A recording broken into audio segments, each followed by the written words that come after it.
Malaysian 370, contact Ho Chi Minh 120.9. Good night. Good night, Malaysian 370. Breaking news tonight, a Malaysia Airlines flight with 239 people on board, including 4 Americans, has gone missing.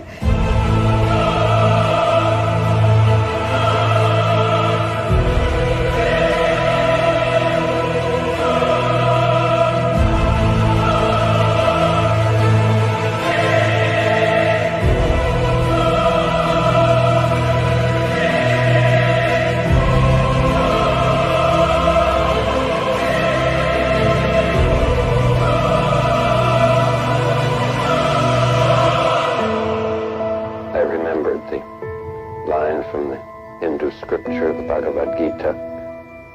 Vishnu is trying to persuade the prince that he should do his duty, and to impress him takes on his multi-armed form and says, "Now I am become death, the destroyer of worlds." Yo, yo, yo, what up? Welcome to the live stream, everybody. I'm your host, Ashton Forbes, and this is your Wednesday night live stream. I hope you guys are having a great night. Right off the bat, I want to say thank you to the early login, the early listeners, the people that are there in the chat ahead of time. You guys are the real heroes of UFO disclosure, of ZPE disclosure. Thank you guys very much for being here. Also, honestly, I was thinking about more and more. Pat yourselves on the back, especially the people that have been following for a super long time. You guys are the ones that have been allowing for this to go on. And this is the best community that's out there. If somebody comes up to you and they try to say like, "Oh, you think you're full of yourself because you're an MH370X?" You should say, "Yeah, we're better than you." We're better than you because we look at science and we look at facts and evidence, and then we draw our conclusions. And it turns out there is some pretty crazy stuff going on in the world.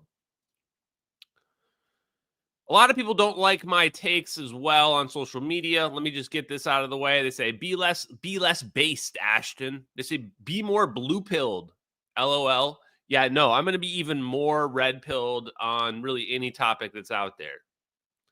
I noticed right off the bat as well that the Avi Loeb interview got people triggered, which I love because I want people to watch it.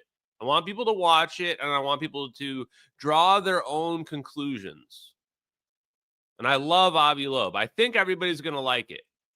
It's hard for me to judge my own interview, being the guy who's doing the interviewing, but I think people are going to enjoy it.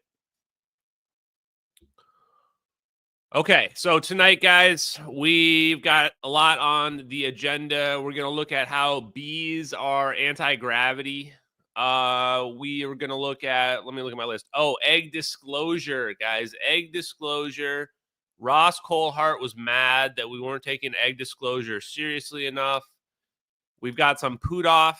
We've always got Putoff on the agenda. And we've got a literal disinformation agent. We've got a debunker that has just come out. I can't believe this is real.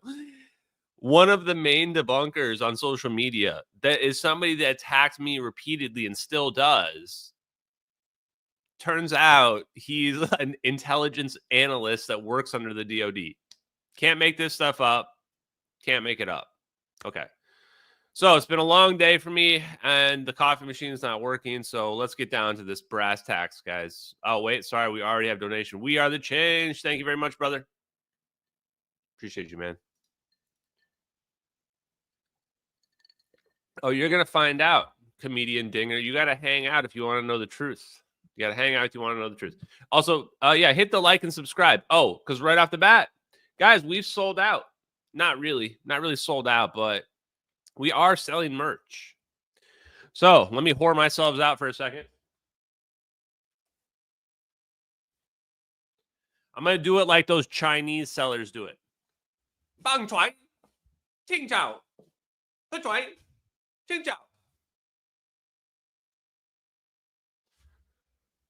Have you guys not seen that lady that just switches the merch out every 5 seconds? Okay, hopefully that joke wasn't super racist. So there are now hats, and there are also hooded sweatshirts, 4 orbs hooded sweatshirts. I'll put the link in the chat right now. I should probably have it in there for more effects. I'm going to be honest. So basically, these people said, here you go. If you let us make some merch for you, we'll give you some money, based on the sales or something. I said, sure. I just want some merch. So they sent me this merch to show off to people, and then you can buy it there. So buy it if you want to support, I guess. I think it's pretty cool. And I don't know, like, to me, this hat is far superior. If we just want to be real for a second, want to keep it real. The one with the adjustable, like, this is, to me, that's how you go. That's how I rock it. But this one's got the crooked top, but it's got the, I call this like the old man adjustable thing, because like only the old man hats have that. So maybe if you're like an old man, you want one of those, you know. Anyway. Okay. So check that out. For the people who are wondering, the Avi Loeb interview, just real quick, I'll speak briefly on it. I think it went well. I think it went really well. Part of the reason why I didn't live stream on Monday is I was just exhausted, and as you can tell, I still kind of am. But I asked all the questions that I wanted to really understand in terms of the physics, dark energy, warp drives, wormholes, aliens, how non-human intelligence would play into all of this, free energy and the concept of it. And I don't know, at some point I just felt compelled, like I had to show him the videos. I wasn't expecting to, but I had to show it to him. And then I just felt like he was such a genuine guy. Like the impression I got from Avi Loeb, who, if you're not familiar with him, he's a Harvard astrophysicist, world famous, was that he was such a genuine guy. I was like, look, here's the situation, right? Because he was a curious guy and he wanted to immediately know about, like, how are these videos online? What's the authenticity of these videos, blah, blah, blah. And I was like, you know what? Don't even worry about all that. Like, I just want to know, like, what's your opinion on this? And then I was like, basically, like, I think if these videos are real, then kind of explains everything that we've been talking about in physics in this whole interview. So I think people will find that it was a heartfelt discussion. I think people are going to like it a lot. And I'm going to make it available on audio as well so that people can listen to it. And there were people that were immediately attacking. I'm not even going to share the images of their attacking posts because I don't want to give them any extra attention. I find that stuff kind of just sad, where people are like, why is Avi Loeb talking to Ashton Forbes? People shouldn't be talking to him. Like, that's just sad, cringeworthy, cancel culture kind of behavior stuff. So Avi responded back to me, and he told me don't edit anything out of the interview. He's like, I want everything to be in the interview. And he knows what we talked about. Now, I'm not gonna, try to hype this up into some big thing. This is not. I'm not gonna rug pull you guys like Ross Coulthard did with us last week. I'm not gonna rug pull you guys and be like, oh, what does he say about the MH370 videos? He doesn't. He's not saying anything like, oh, those must be real or anything like that. The conversation doesn't go that way. He also doesn't say like, oh, those must be fake or anything like that. But maybe his hidden opinion is that. So, okay.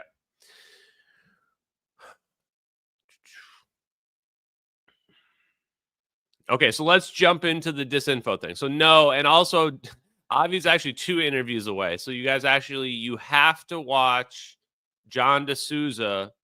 I'm going to make it go live tomorrow night. So John D'Souza, right after this tonight, I'll get it uploaded and share the link on social media for you guys. John D'Souza, the Fox Mulder, the real-life Fox Mulder of the real-life FBI, as opposed to the fake TV version. He would study all the weird stuff. So he's kind of an interesting guy, but he's got good stories, and I enjoy talking to him. So you should check that interview out.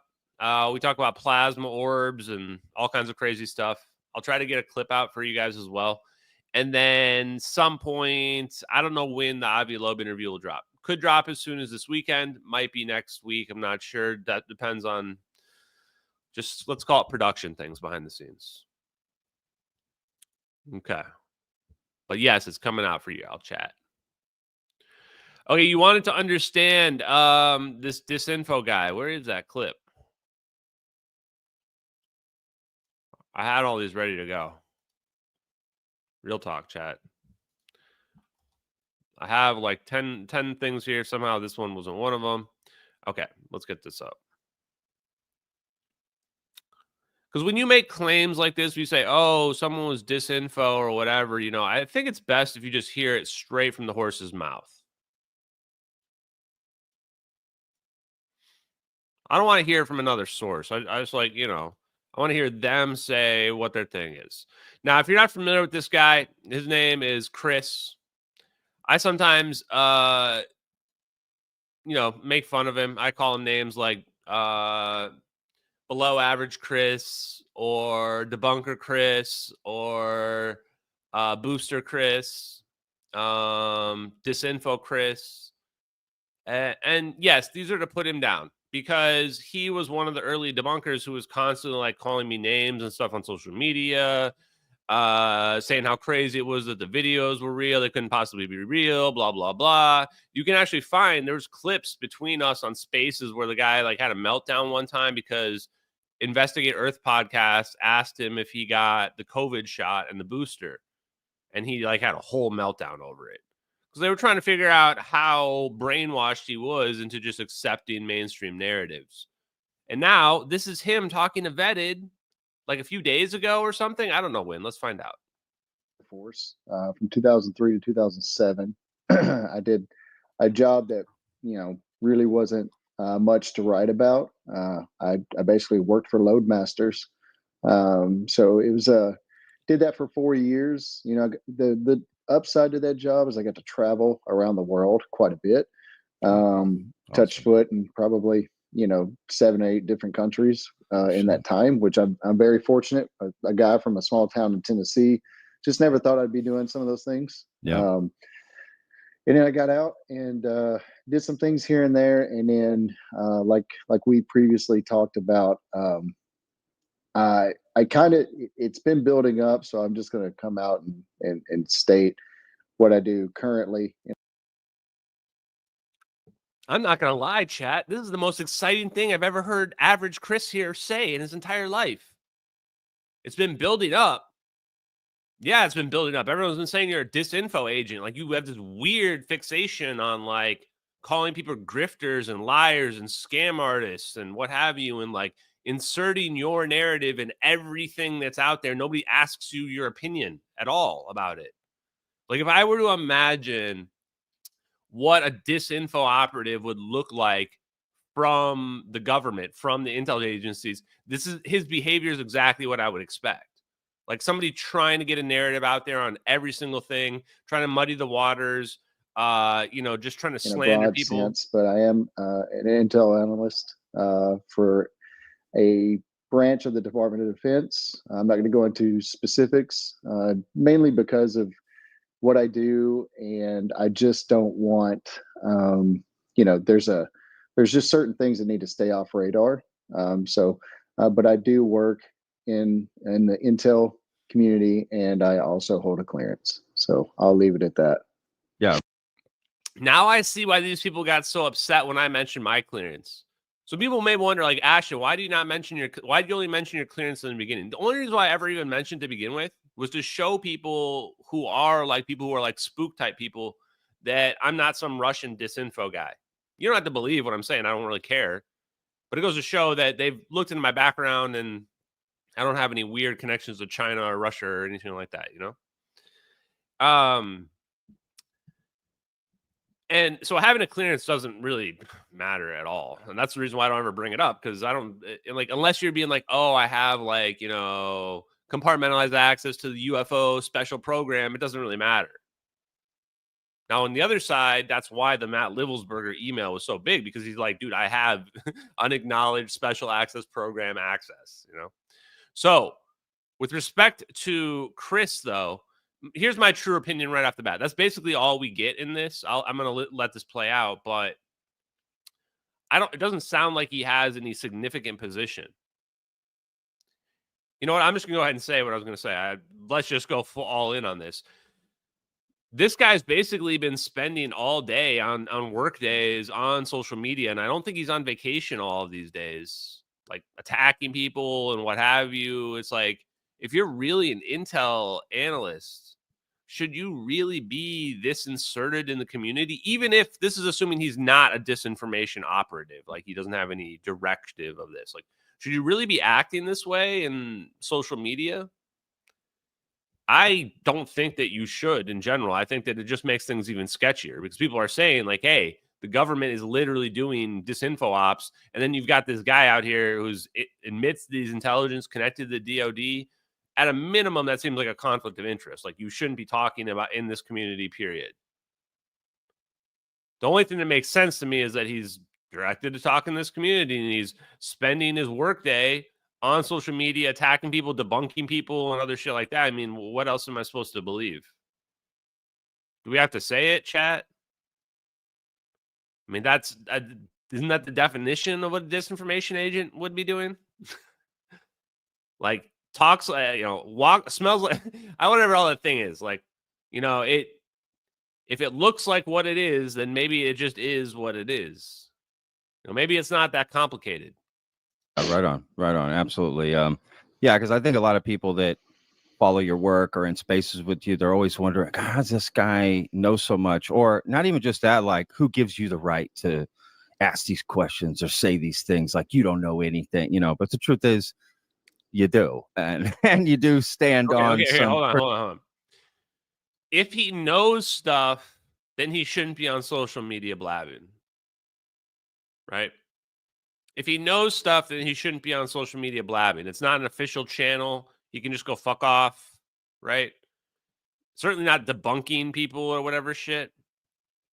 And if he doesn't know anything, then he shouldn't be pretending like he does. Then he shouldn't be pretending to be like, oh, I have this clearance and I work in intel. You should listen to me when I come onto the X space.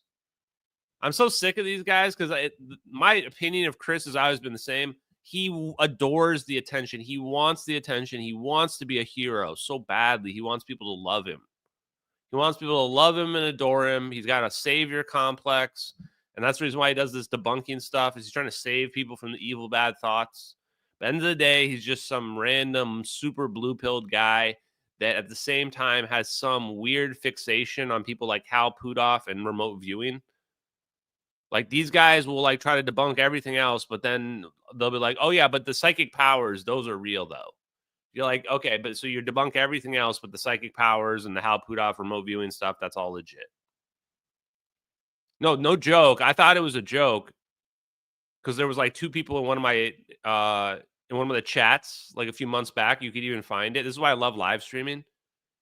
And it was actually really Chris saying that he really believed in the remote viewing. You would think that somebody who's like a hardcore debunker, like, there's no way they're going to be like believing like psychic powers or remote viewing. No, he believes in that stuff. Why? Because, oh, well, there was a CIA document on it. The CIA never lies. Wild, chat. This is just, I don't know. I don't even know if you need disinformation. Humans are just so messed up. We're all just so messed up. You don't even need disinformation. We just do it to ourselves, maybe. Pretty solid footing and ground, foundation for a lot of the things of where you're coming from. And honestly, a big part of what I respect about you is you don't really talk outside of. Okay, well, you know what? That's all. I love you. Shout out to Pat from Vetted. Where's the thing again? I like Pat. Pat gets a lot of flack too. You know what? The more people give people flack, the more I like them. So shout out to him.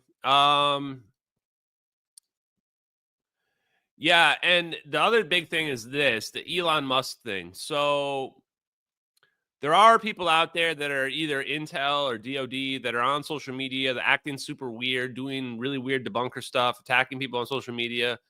I don't really understand why, but they're out there. You know what? Here's the thing too. You know what? Let's just skip right to the psychic powers thing, guys. The elephant in the room. Gather around. Let Ashton grab another sip.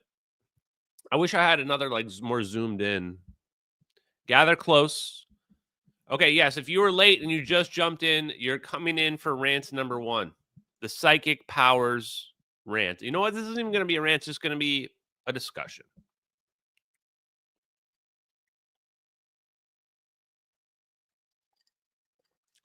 Okay, everyone's real mad at me right now because everyone has this impression of me that I make fun of people that think that psychic powers are real, which means that Ashton must think that psychic powers are stupid, blah, blah, blah. Ooh, he's hurting me. He's hurting me personally because I believe I have psychic powers and I can, predict the weather or whatever else. I'm cool. It's cool. You can have that. That's fine. But from the physics perspective, we can't even begin to have the discussion of psychic powers being within the realm of physics unless there is an ether of energy and that distance is an illusion. Because if distance is an illusion, then it opens the door to, if every point is really connected, then my mind can tap into other distant points through the ether faster than the speed of light. Thank you, Whoopty Wazers. You know what? Thank you. Appreciate it. Somebody here gets me. So now what does that mean? We can't have the discussion about psychic powers and stuff like that unless, look, if you can come into my house and levitate a rock with your mind or whatever, if you can pick up my cell phone with your mind and make it flow with your mind and shoot around and then fly into the wall, okay, great. You've proven psychic powers are real. I'm not going to deny it. I'm all in. If you can do that, I'm all in. But that's not what we're talking about, is it? It's not, is it? No. No, we're not talking about that kind of psychic powers. We're talking about I do 30 or 65% of the time I get it right on a vague intuition. Okay. Which again, I have nothing against. I sat in some spaces with people. I was very respectful. I have nothing against the remote viewing stuff, but it's not very scientific in the approach. So we can't be talking about psychic powers and stuff like that until we've already gotten the science figured out that says, oh, yes, okay, there's an ether. The same way where I can't really talk about teleportation until I explain the same science. How can you teleport an airplane until you can explain how something like that could be physically possible? That's also the same as if anyone claims to have telekinesis or psychic powers. And so this is the big problem I have with, if you're some kind of big debunker but then you believe in psychic powers, to me that's the equivalent of being oh, I'm a debunker but I believe in goblins and unicorns. Oh, okay, great. I mean, I guess. Just seems very bizarre. Now, you know what? Let's talk a little bit about, did I miss all these donations? Wait, someone went crazy on this. Whoa, Sean Fanning. Wow. Thank you. This is just going to trigger the debunkers even more. Cheers. Thank you for that huge donation. Wow. I appreciate it. They think that I do this for the super chats. Man, if so, then I'm just going to start my own OnlyFans, man. I'm getting paid better than some of the low-rank OnlyFans girls do. Okay, Bill. Thank you, Bill. Ashton, great channel. Did you get any info on Jersey Advanced Drones? As some are saying, drones, Chinese show supremacy. Could they be a show of supremacy? Yes. They could also just be us testing drones. Assuming they are or were something anomalous. 99% of the videos I saw were just airplanes. Doesn't mean it only takes one, guys. Here's the rub, guys. This is why being on the debunker side is just a losing bet mathematically. It only takes one time for it to be real, Just one time. It can be 1,000 failures. It just takes one time for it to be real. Boom. So if you're one of those people who's a constant debunker, skeptic type person, man, you're just on borrowed time. You're on the losing team, man. It's inevitable you're going to lose. This is similar to a question that Avi wanted to talk about where he said, Elon Musk thinks there's no life out there. He thinks we're alone in the universe. Can you believe that Elon Musk thinks we're alone in the universe right now? I was laughing along with Avi. Come on, man. It's just dumb. And so Avi said, here's a spoiler for the interview. This is probably a good clip too. Avi says that he would bet 1% of his net worth compared to 1% of Elon Musk's net worth that we will find aliens eventually. Within 25 years, I think he said. And I said, I would bet 1% of my net worth, which is nothing basically, compared to 1% of either of their net worths, that 0 point energy is the answer for all of unification. I think that's what I said, but something along those lines. Yes, the hat is available, guys. Find the link. I'll put it in the description after this. I'm too lazy to do it right now, but there you go. Thank you. Okay, so there you go, guys. And thank you, Sean, once again, for this donation. Huge. Okay, let's get to some entertaining content, chat. So that leads us actually straight into, oh, you know what? I want to watch this clip. So, ooh, political takes. Ooh, political take time. Where's my link? I swear to G. If my shortcuts don't work, I went to all this effort of saving all the links to have them ready to go for you guys because I'm such a great content creator. Okay, here we go. Okay, this next basic one. Stuff. Yeah. Okay. I ruined it. I ruined it, chat. You already saw the spoiler. He does. Could you see that? It was. Let's watch it again. What was that I just saw? Can you feel the racism coming through the screen?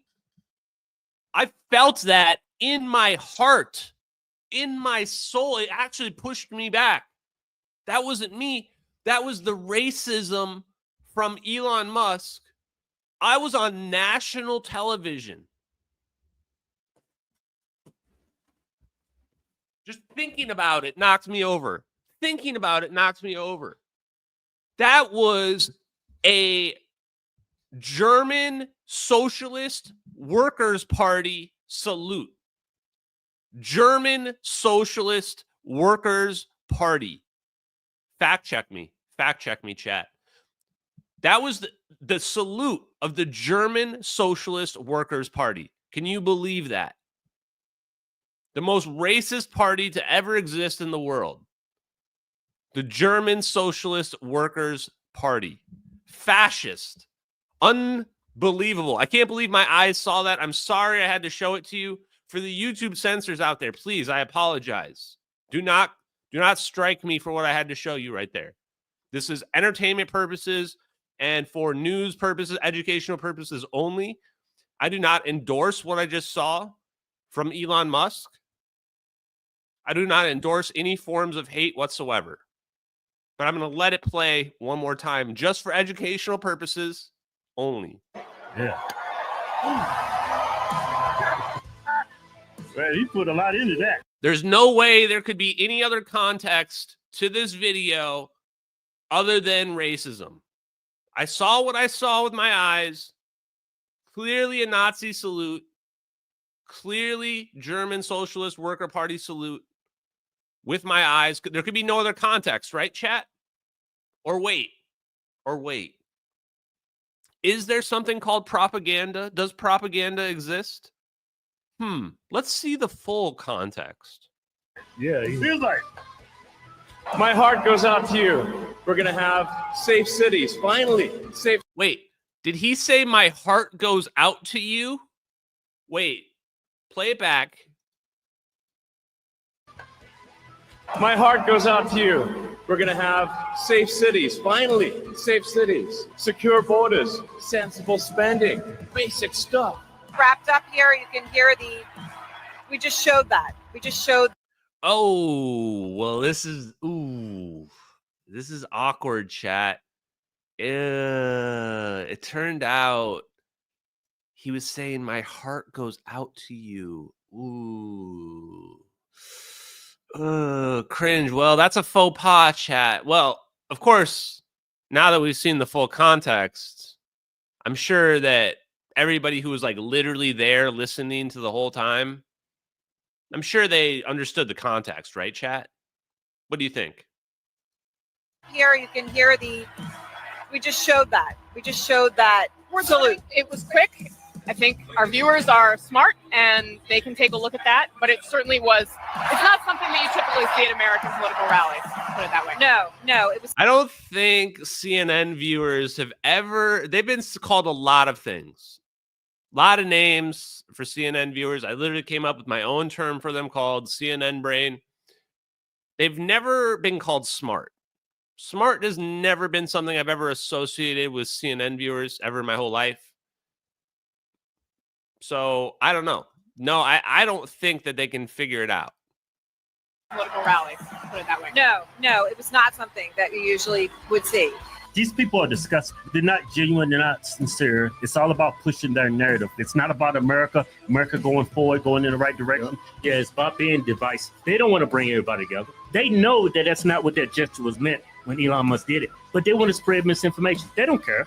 They hate Republicans. They hate America. Yeah, that's why they edited out the ending of why he did what he did. My heart goes out to you. I don't even really have to say much more. That's why I love the Hodge twins. That's why I went on the Hodge twins podcast. Simple as that. Is that this is why did I show that? Why am I mean, this is a science channel. Why are we showing that? I want you to see what disinformation looks like firsthand. There it is. You are watching disinformation in real time right now. I was looking at Reddit earlier. You know how many people I saw like supporting the idea that Elon was doing a Nazi salute? It was a huge amount of percentage of the people on there.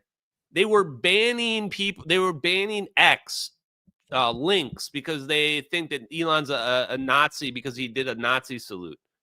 Even though the full context just shows clearly that he was saying, my heart goes out to you.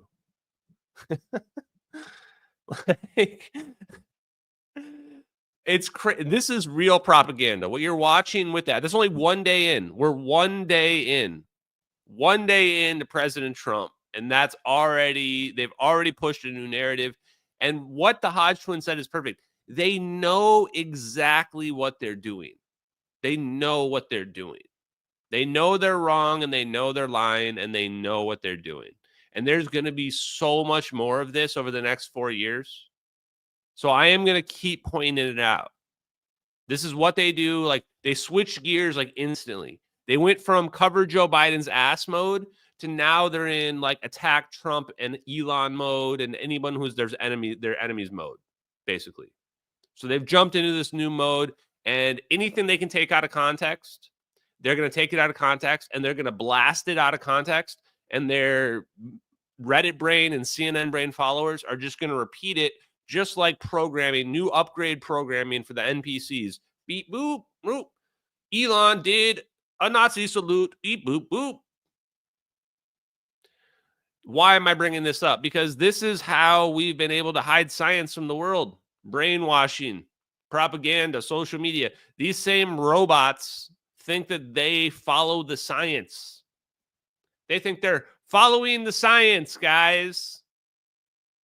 And then if you were to say, hey, well, like, do you think there could be the 0 point energy that we can maybe extract and have free energy and live like, you know, kings and gods the rest of our lives? They'd be like, no, that's stupid. That's blasphemy talk. That's pseudoscience talk.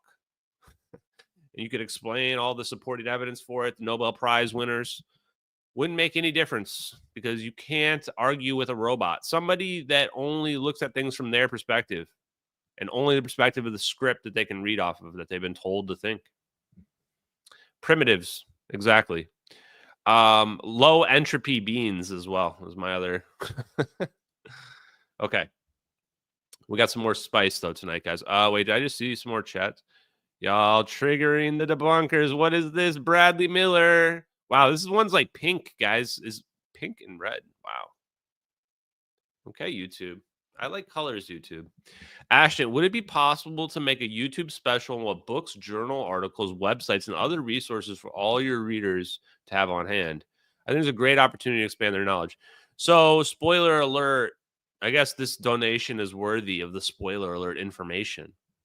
There is a website that's going to be coming online. It's mostly just going to be for my social media, but there's a good opportunity of expanding it to have it be documentation as well. But that's a job to document all that stuff. And it's a job means time, and time I don't have at the moment. So that would be something that we might look into. This is part of the reason why in my social media, my Twitter, I've almost exclusively highlighted MH370 related content so that it's much easier to go back through as opposed to the rest of my content. So that honestly takes out at least half, maybe like 75% of the content or more. But yeah, so thank you for this donation, and probably have something like that. For the most part, the information is already out there. There are good repositories. One of them I've lost, but it was like some secret repository of black engineer, physics and engineer and electrical engineering papers. It's great. Somebody probably has it out there. Fly Ether, thank you very much, man. People keep oohing and ahhing over Elon and chemical rockets while we have 0-point energy in the sky. Elon has to know, right? Yeah, we're going to talk more about it. We're going to talk more about UFOs here tonight, guys. So, egg disclosure. So, egg disclosure basically totally failed. Now, I think we need to throw, you know what, before we even get into that, let's just go right at it. Well, what happened? Well, Ross Coulthart, News Nation, they promised us a crash retrieval of a UFO craft. Instead, we got 5 seconds of something being pulled up by maybe something on a helicopter. It's not really clear. So 5 seconds of video and a guy doing testimony about, including stuff about psychic powers and UFOs sending them psychic messages and stuff like that. And, immediately once I started hearing that, and saw the video, that's when, okay, we basically got rug pulled, guys. We got rug pulled. That's the reality of it. Deep State Ross rug pulled us. They really shouldn't have done that. So first thing actually I want to play is, where is it? Here it is. This one. So this is the part where I don't get, these guys are just like, here's the reality. The reason why we are needed, why I'm needed, there's just no like down to earth normal people in this community. Like almost none. Everybody's too high on the idea of the ETs, or people are just too stuck up their own ass, or just completely disconnected from like normal people in reality. And I think a lot of these people too are the same kind of people that, during COVID, were pushing a lot of mainstream narratives. Let's call it, let's say it like that. They were pushing a lot of mainstream narratives during COVID, and, they can't imagine that the government's really all that evil. And they have no understanding of what normal people on social media are talking about. Like none at all. So yes, of course, there were some people saying, oh, the egg disclosure was great. We got to see the floaty egg. I think I have a video of it. Yeah. Wait, one of these, this one, is this the right one? Yeah, here it is. There you go. That's it, chat. Full screen basically for you. That's the video. Okay. So people right away, normal people, they were watching this and they realized like this doesn't move the needle. We've got all the stories in the world. We've heard the aliens are here. We've heard there's 52 kinds of aliens. We've heard they come from all these other galaxies. They're abducting people, all this stuff. We even heard the psychic power stuff. Chris Bledsoe and his son, Ryan Bledsoe, are out there using their mind powers to summon orbs, apparently. People tell me it's legit. I don't know. I don't care. I don't care about summoning magic orbs. But it's nothing new. So you come out and you tell me another story and you expect me to what? Like, how do you expect us to respond when you're showing us this, whatever this is, and you have 5 seconds of footage that you've slowed down and replayed to make it last into one minute. And you've got a guy talking about his psychic mind powers from the alien UFOs. Am I supposed to be taking you seriously? This is the part I can't understand with these people. So then this is just like the part where I was just like, what?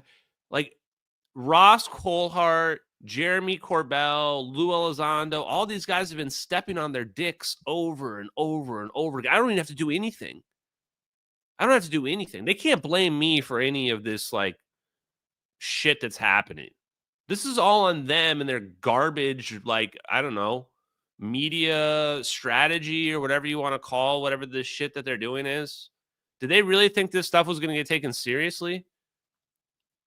Did Jeremy Corbell really think that like his weird tantrum, 3-part series tantrum about Nancy Mace removing his cover letter? Did he really think people were going to take that seriously? I got to laugh again. These people are just so stupid. All I have to do is come in here and just pick up the pieces of the destroyed community that they just shattered all over the ground. They shattered the UFO community all over the ground. And there's the UFO community out there is just looking for anyone. They'll be like, hey, could you like just tell us the truth without like a bunch of pageantry and grandstanding and like, oh, I wish I could tell you, but I can't type of stuff. That's all the UFO community wants. And that's why I don't even want to be the hero. I would rather be the villain. I would rather they hate me and I'm on the outside looking in. I don't want to be any part of this. I don't want to be the guy that's going on mainstream media that's having to jerk off every like fucking guy and politician and what have you. I don't want to be that guy. Nope. I just want my Pulitzer Prize, and then I want to rip it up on live stream, and then I'm done. I don't care if people hate me or whatever, think I'm the biggest douchebag. If I just get free energy, that we're good. But somebody has to be that mythical hero that we all go, ooh, they're the paragon of justice, the paragon of disclosure. We need that, you know? The UFO community desperately wants that. The problem is that doesn't exist. That's not how this plays out. The way this plays out is we collectively accept that there is this magical technology that's out there. And it turns out we were just dumb, primitive cavemen. Now, mic drop. Boom. Let's go to this next clip because I want to show you this. So here's egg disclosure representative Ross Coulthart in the middle. Some guy with spiky hair on the right. No disrespect. I think he goes by Mon V. Ren on Twitter. He's been promoting the DOD Navy videos, Gimbal, Go Fast. He's been arguing with Mick West, and he probably should stop. I don't know why he wastes so much time. And then on the right, on the left here, we have Tim Gallaudet. That's apparently how you say his name, Rear Admiral in the Navy. So some heavy hitters here. Oh, let's spread a quick rumor. So somebody was saying like look into Ross Coulthart, and apparently he like backed some really sketchy guy that like seems like people are pretty sure he did some sketchy shit, and Ross Coulthart was all in like trying to back him, like real sketchy disinfo shit. And then all of a sudden Ross Coulthart just starts getting involved in the UFO community in America in like 2021. Kind of odd. Anyway, here we go. I think part of the problem at the moment is the UAP community needs to take a long, hard look at itself and stop treating this like entertainment. It has to acknowledge that this is serious. We are talking about egregious breaches of the law, including the criminal law. And so Congress, the mainstream media, the president, the incoming president, they all need to wake up to themselves and realize the significance of what this reveals. I feel like that should be me saying that to Ross Coulthart. I should be like, the UFO, you know what? Here we go. Just full screen. Here we are. The UFO community needs to wake up and start taking this UFO topic seriously. Stop doing sensationalist hype pieces because you had another guy come to you and say he got telepathically raped by the aliens or whatever bullshit. We've heard enough of it. We've heard it over and over and over and over. Come when you've got the hard evidence. People aren't expecting that much. Give us high quality video footage that's indisputable, or give us physical evidence at this point. That's what we need. We need less of the hype and the sensationalism that's been going on with all of these people over there. And we need more people getting real evidence out there to the public, real hard evidence. It's actually just mind-blowing that he can say this after he like literally just hyped up this like huge egg thing that ended up being nothing. He hyped it up like it was going to be like the next like David Grush. I think part of the problem at the moment is the UAP community needs to take a long, hard look at itself and stop treating this like entertainment. It has to acknowledge that this is serious. We are talking about egregious breaches of the law, including the criminal law. And so Congress, the main... Okay. I don't like you, Ross. Breaches of the law. Yes, exactly, guys. Breaches of the law. Like the thing that I've been saying, like how we teleported an airliner. It's crazy. These people talk about breaches of the law all the time. What do they think? Do they think that we were cutting some corners on some paperwork or something like that? No, we've been using alien technology, exotic technology, whatever you want to call it, to zap airplanes out of the sky. We're the bad guys. Yes, we've been doing criminal, evil shit. We're not going to get that disclosed by tap dancing around it. We can't tap dance around this thing and be like, oh, no, yeah, we were just hiding the aliens and this crazy free energy technology, but don't worry about what we've been doing to hide this technology. We can't tap dance around that. Thank you, We Rona Farm. We are the baddies, yes. Are we the baddies? Yes, we are the baddies. So... for Ross Colehart, this is what I've got you for you, brother. What the fuck is that UFO bearing? Ross. What the fuck are you talking about? Ross. Are you deep state, Ross? It's News Nation, a psyop, Ross. Egg-shaped UFO, now you're talking. Told her I didn't do blow, now she walking. Ross. What the fuck is that UFO bearing? Ross. What the fuck are you talking about? Ross. Are you deep state, Ross? It's News Nation, a psyop, Ross.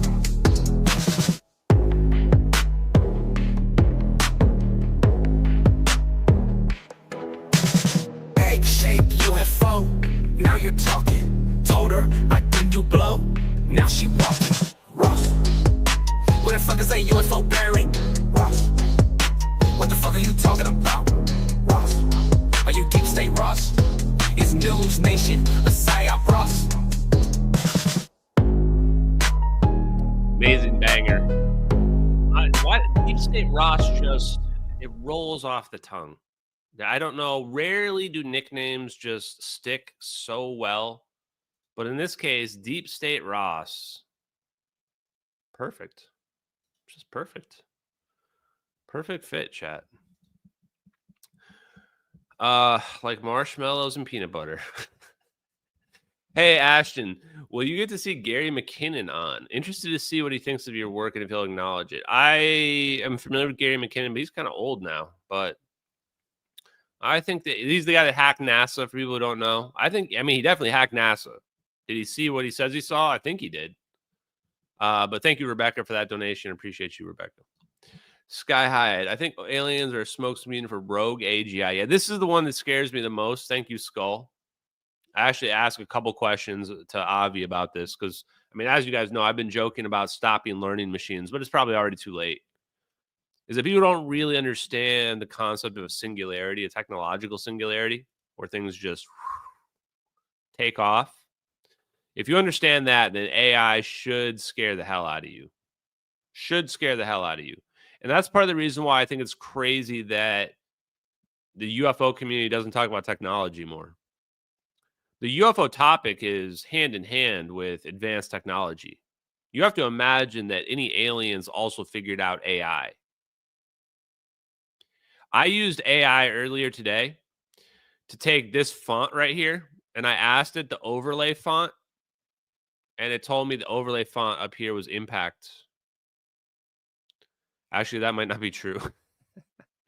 I don't remember what it said, but it said you can literally just take this screenshot of your overlay and you can have Grok analyze it and it'll tell you what the font is. That's a very powerful tool that a human can't do very quickly. And that's something where it's like, if I had a brain chip in my mind, that would be amazing to have something that can instantly pull that information up so that, like, in my mind, it's there right away. Guys, basically what I'm getting at, guys, is the time where AI and humans integrate is within our lifetime. It's within our lifetime. It's coming fast. So get ready. Okay, that's enough sidetracking. Guys, this is the moment you're all been waiting for. ZPE in nature, chat. Electric universe. So we've been seeing 0-point energy everywhere in nature. Everybody wants Ashton to go all in on sacred geometry. It ain't going to happen. It ain't going to happen. But you can find an earlier stream where we looked at some experiments and we saw that there is this fractal nature to mountains and riversides. And people say, well, what is a fractal nature? It basically means that you have this scale invariance. So things can be very large and very small, and they're the same general shape on either scale. So a lot of time you see this with things like snowflakes, or you might see this with like a plant as it grows, you know. And there's a certain fractal nature to geometry and the universe and biology as well. You can also see it with like a snail's shell. Lots of fractal patterns. The Casimir effect. Here's a fun fact. And you guys are learning a lot of stuff tonight. If you're watching, you're learning a lot of stuff tonight.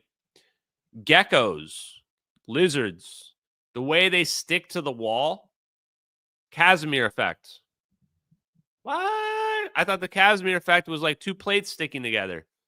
The geckos have little feelers on their feet that stick out, and they actually get enough surface area, and they're small enough that they actually can stick and hold up their body weight. And they have to actually like roll them off, their feet off in a very special way to get it to unstick. How crazy is that? True story. Now, the big one, though, is the bees. So let's just play this video.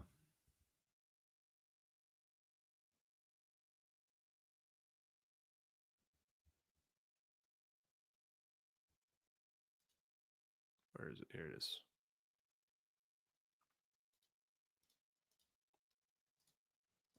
Okay.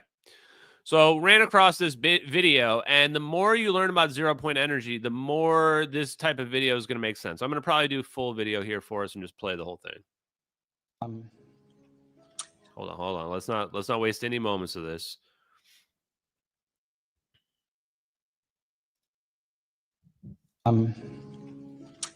The bumblebee, when he starts to beat his wings, when he starts to flap his wings, there's a little cavity, a hollow cavity next to the larynx inside his system that's hollow. And when he beats his wings, he starts to resonate this energy, and it goes back and forth, just similar to a guitar strumming on one side of the room and hitting the same chord on the other side of the room, or somebody hitting a high C and breaking a crystal. It's the same thing. It's resonance. And he said, what they do, they resonate. And when they resonate, they eventually reach the resonance of the field around them.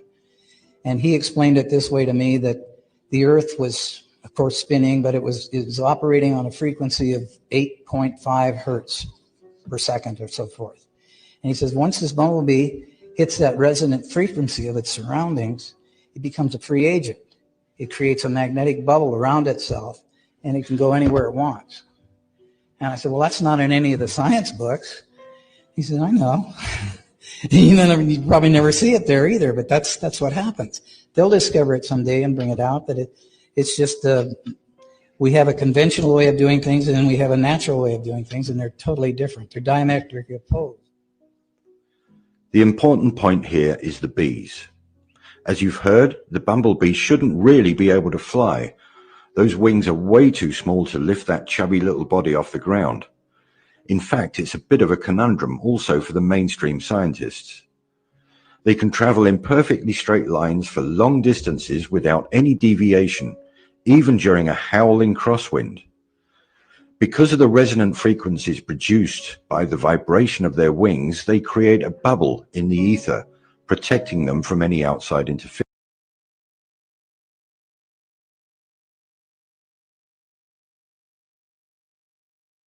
Wow. Okay. So I don't know about the whole bubble in the ether thing. Seems like taking a little bit too far there. But here's the rub. Here's the science. Here's the layman science, guys. You know, I keep it just real simple for you. Gravity is a pressure force. It doesn't feel like a pressure, but it is. It's a pressure pulling us downward towards the earth below us all the time.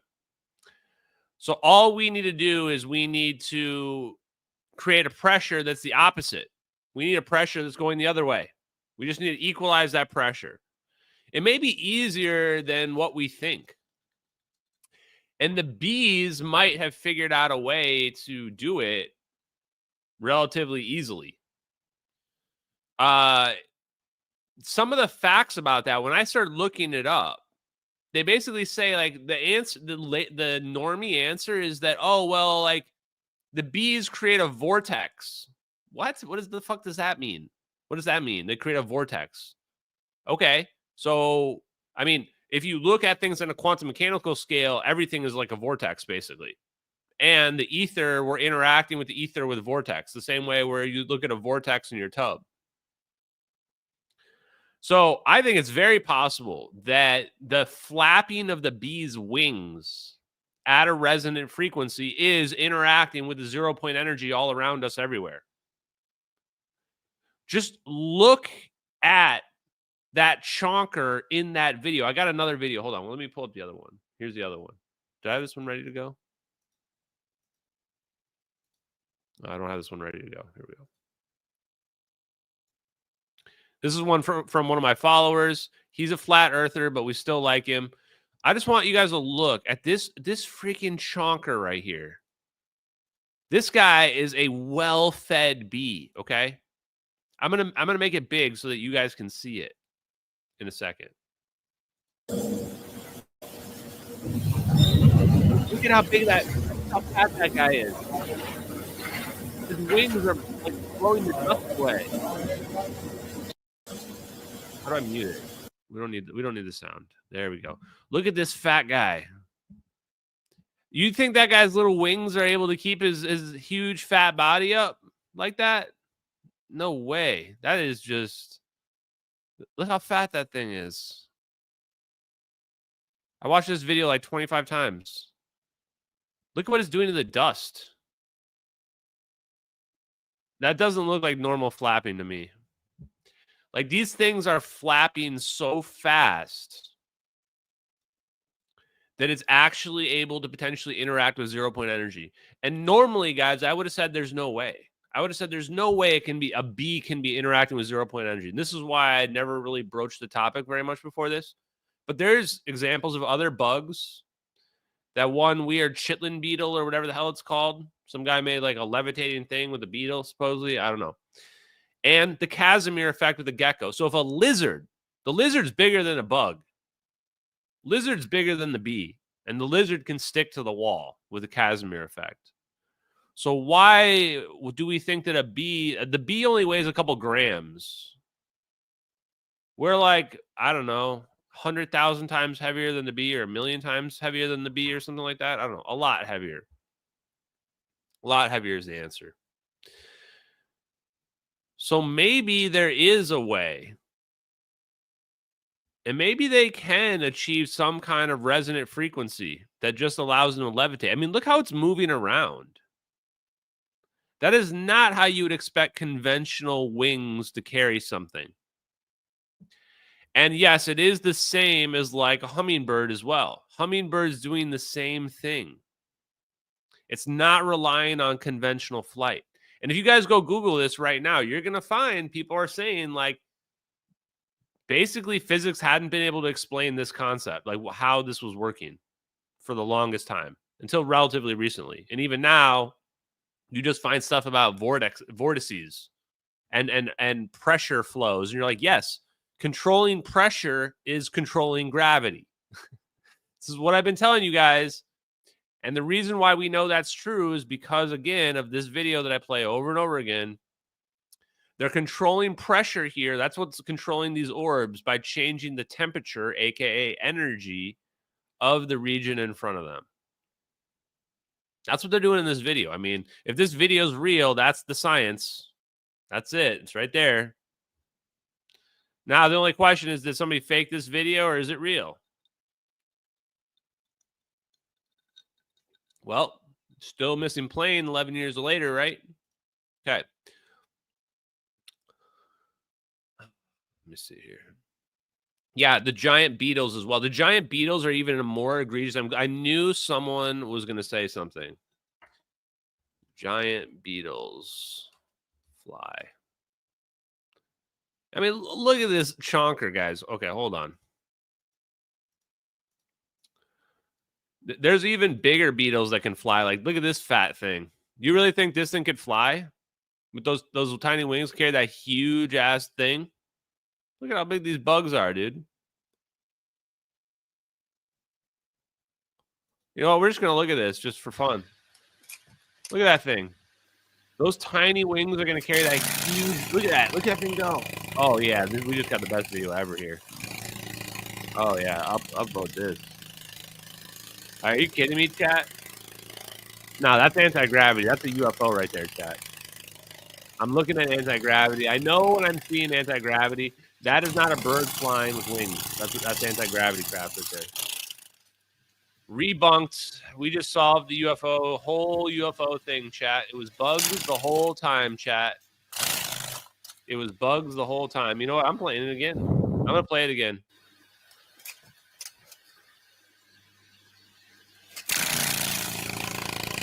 Look, anti-gravity right there. Boom.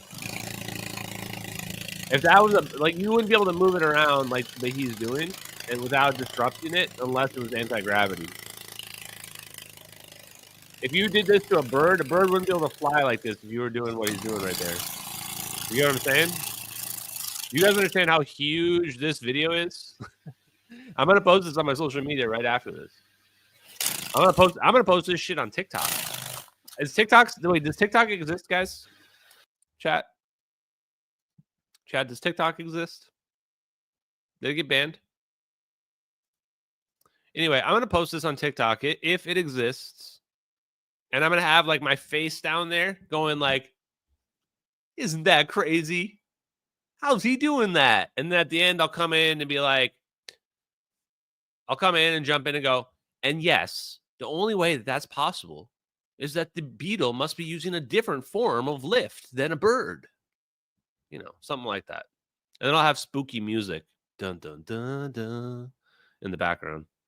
Okay, TikTok is back. Got it. One more time.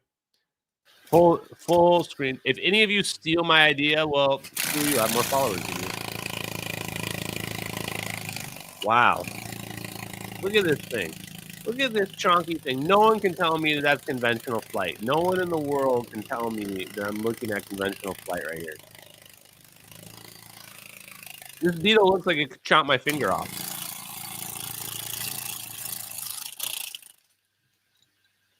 Also, by the way, since I'm going to play it one more time, I'm obsessed with this video. Hopefully it doesn't give me copyright strike.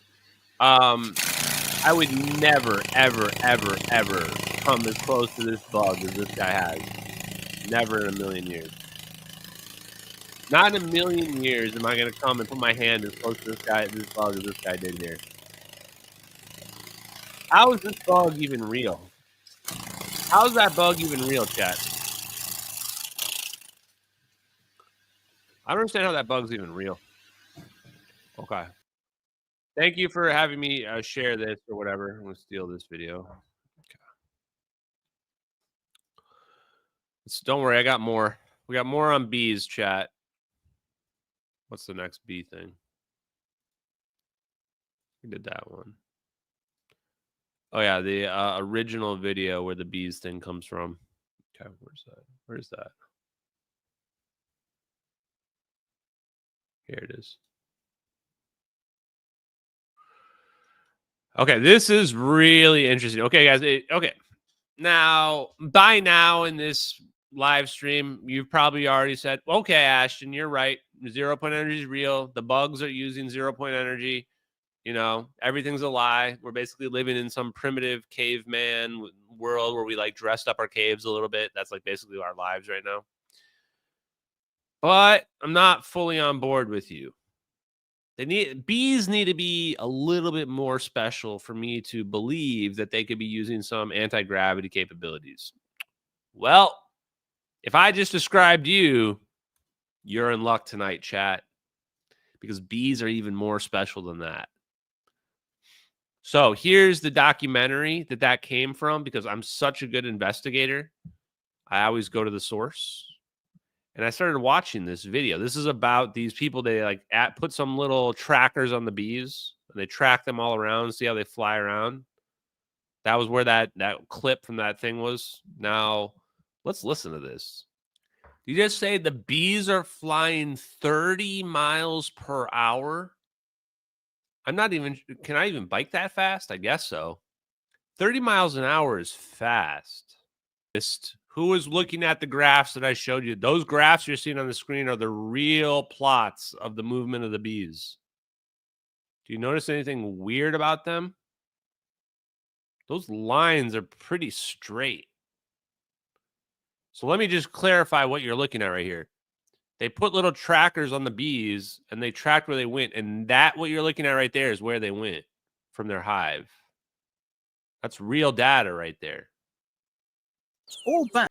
So right at the end, great question there by Gabe. How do they know? They have a brain the size of a grain of sand. How do they know to do that? To go to that distance, to fly straight back? How do they know where they're going? How do they know exactly where they're going? We don't even ask these questions. Or we just sit there and go, oh, well, they're just bees. They're doing bee shit. Just bee shit, chat. I don't know what they're doing. They're just doing stuff that bees do. How do they fly in a straight line 30 miles per hour to some distant food source and then beeline straight back? Like in the wind, you would think that it's going to deviate and get crooked. Nope. Why? Because they got fucking UFO jetpacks on. These things are violating the laws of physics. You saw how fat those bugs are? Those wings should be giant. If you were just flapping like a bird flaps, those wings would have to be giant. They have to be giant. Instead, they have these tiny little, he's got little T-Rex wings, dude. Look at the little wings on that bug. It was like little T-Rex wings. Somehow it's just flying around. Nah, chat. Nah. That's definitely 0 point energy at play. I can see anti-gravity. I know anti-gravity when I see it. In fact, I'm curious if more people study it, if they can find out what the frequency of the wing beats is. Should be able to be measured, right? My guess is it's like 1,000 beats a second or something, or 1,000 beats a minute or something like that. Like 10 beats a second. Might even be faster. So might be faster. But yeah, so that's pretty wild. They fly in a straight line. So if it wasn't enough that they have anti-gravity beetles, they also are like some kind of like AI robots in their minds. My first thought was they must have like some kind of AI hive mind to be able to pull that off in a straight line, back and forth. Very wild. So we've seen it in some kind of monster beetle that don't even tell me the name. I don't even want to know the name. Whatever that monster beetle was, I hope it dies in a fire. We saw it in that. We saw it in the bumblebee. We also saw there's some other kind of chitlin beetle or something else that has it. Maybe it was that other one. I don't know. And then we also have the gecko with the Casimir effect sticking on the walls. So why is this so huge? This is huge because it shows us we don't need microscopic nanoscale sizes to interact with the ether.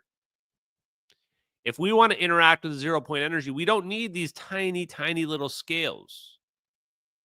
Just the scale size of a lizard or even a bee is small enough to interact with it.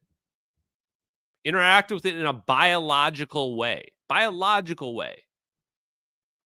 This is so important because it means that we can definitely interact with the ether on the microchip scale. No question can we interact with it. In fact, on the microchip scale, those effects are getting very powerful. Very, very powerful. Very powerful. Okay.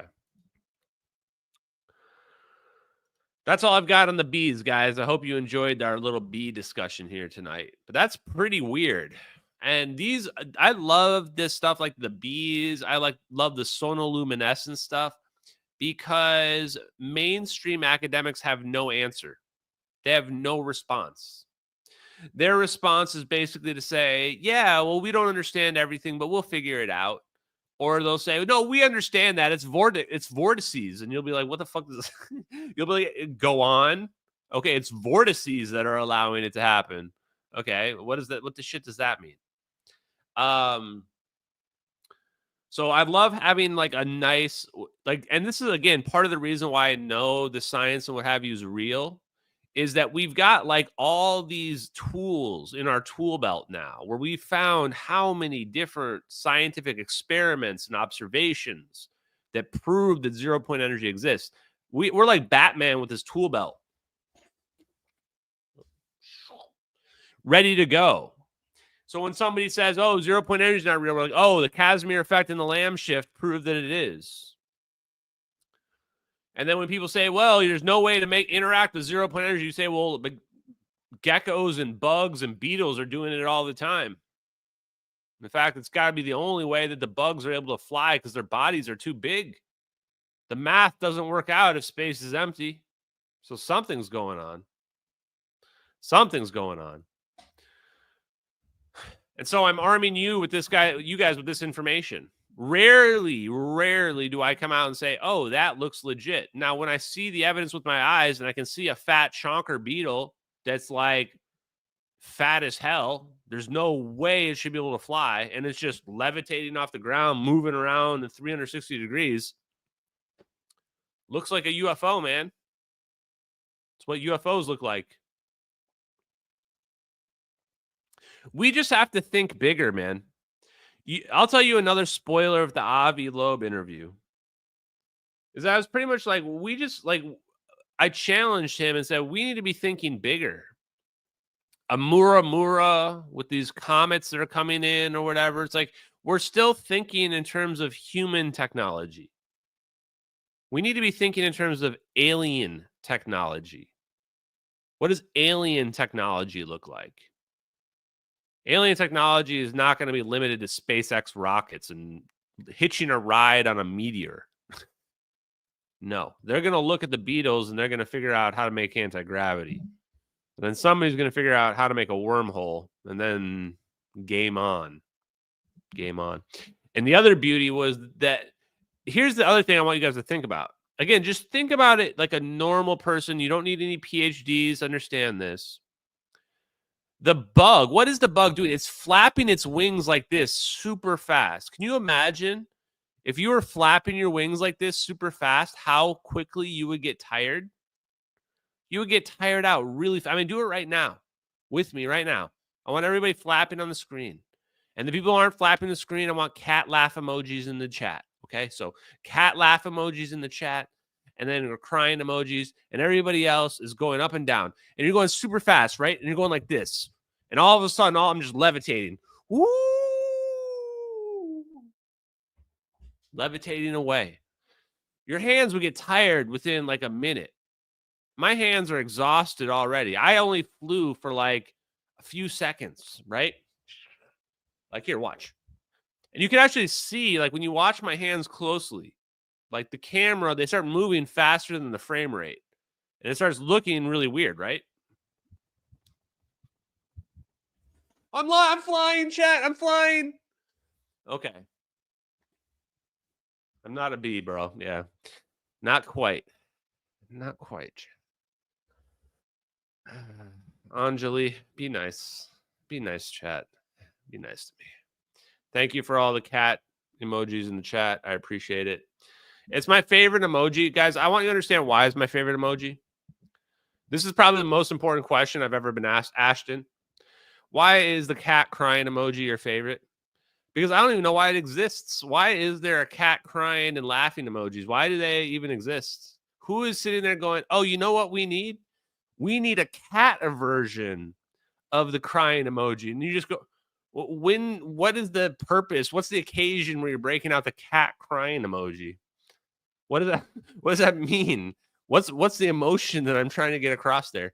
And it turns out this was the day that we used the cat emoji. You know, we're making an occasion for it.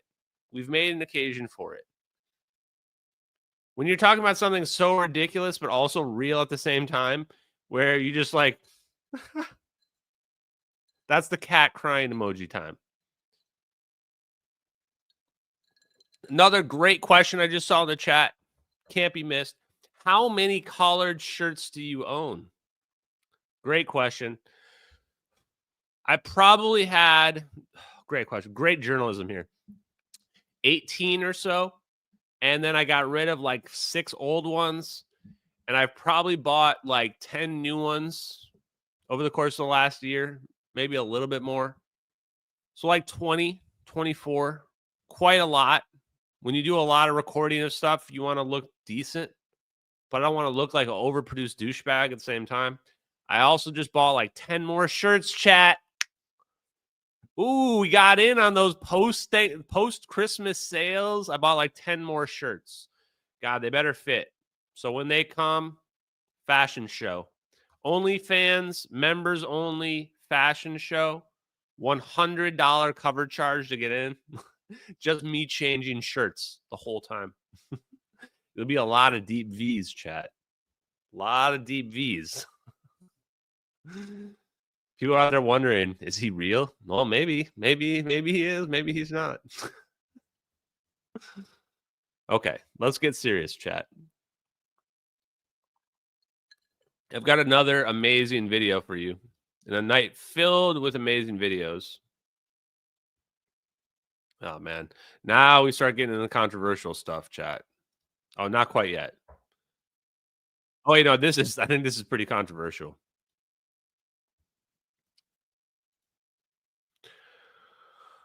Can you comment Kelly on your work with... Hey, Kelly. I don't know if she hates me. They probably usually do. Ponderbuck's out. Peace, bro. There's Hal Putoff on the right, guys. There's Hal Putoff on the right, and Leslie Keene. I think she does journalism or something. Some other dudes. I don't know. I think this guy is like maybe a jockey at the horse track. I'm not sure. Okay. So Hal Putoff's going to get asked some questions here. Let's go. Ken Shoulders and how his work is mentioned as ideal for further research in one of the OSAP DIRDs. Oh, yes.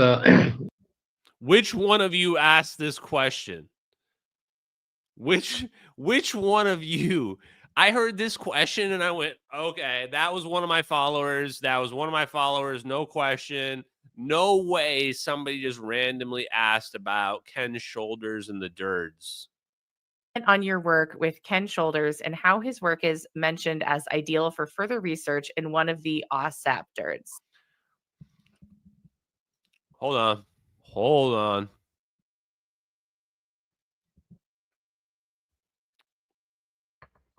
Okay, you had my interest and now you have my or you had my curiosity and now you have my interest. Wow. So if you're not familiar, the DIRD, the Defense Intelligence Reference Document about extracting energy from the 0-point vacuum. Let me say that again. The previously classified Defense Intelligence Reference Document on extracting 0-point energy from the quantum vacuum says that Ken Shoulders' EVO plasma, cold plasma work was ideal for further research on how to pull electricity out of the 0-point fluctuations. And Hal Putoff just got asked about it. Oh yes, at my Hal Putoff just had to change his pants. Somebody just asked a question that was so on point that Hal Putoff never expected. He probably just had to go in his Depends right there and flip him out. Earth Tech International and Institute for Advanced Studies in Austin. Ken Shoulders, a brilliant researcher that I first ran into actually while I was still at Stanford Research Institute, where he was, and he was one of the best experimentalists I can imagine ever existing. I mean, he's sort of like another Tesla. Bro, Hal Putoff mentioned or compares Ken Shoulders to Tesla. Those are pretty big shoes to fill. Says he's one of the best experimentalists ever and explains that he worked with them at SRI, Stanford Research Institute. A lot of these people out here like don't realize like how goat these dudes are. Like Hal Putoff is like probably the leader of the deep state. Hal Putoff might be the leader of the deep state, guys.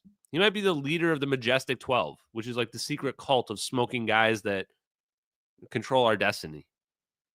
And he had come up with a scheme whereby he was able to make plasma balls that held together even electrons, which ordinarily, if you try to push a lot of electrons together, their charge just forces them to take off.